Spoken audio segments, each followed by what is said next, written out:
Yeah. I want to highlight that you said the research process, and I feel like the term that we Mm, didn't talk about today is research, which may sound obvious. Like, I can guarantee you that, like, most of the people I have worked with think that research means me talking directly to customers, whereas research means mm, meeting with the team and defining what questions are important, coming up with a test plan, picking a method, coming up with a discussion guide, coming up with survey prompts, coming up working with design to create what the prototypes might be, recruiting, deciding who we need to speak with.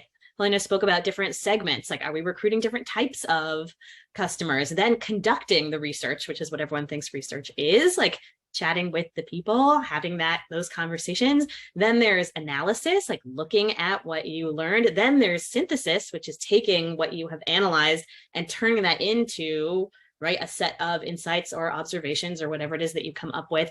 Then they're sharing that out and kind of proselytizing that, which I feel like we always need to be doing. Maybe that's a deck, maybe it's a readout, maybe it's a lunch and learn, maybe it's chatting one-on-one with people, maybe it's pulling together your core team and saying, hey, oh my gosh, this is not a good design, we got to do something about this, right?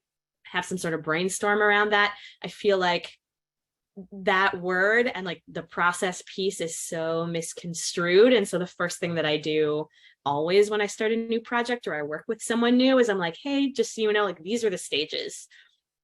And these are all the things that research means. And I purposely, when people say like, oh, can you do the research? I'm like, what part? Like, which stage? Because it like really bothers which me that part? like the research is just seen as this one moment in time, whereas there are all of these other elements at play in what we do that require equal, thought and creativity and skill and time. So Yeah, that's yeah. been one. Yeah, I feel like, go on. No, no, go ahead. Yeah, to your question, I think my like stakeholders or partners will tend to like harp on the readout, whatever that looks like, if it's a deck or a doc or a conversation or a brainstorm or a whatever.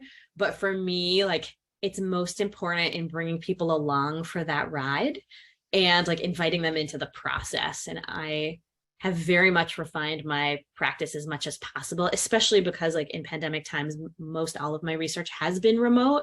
To that way, I actually get to include a lot more people than I would if I was in someone's home, right? Or like in a room with them. Then I'm like super sensitive to like how many people are there. And Amber spoke about the dynamics that are already at play, no matter who you are and how you present.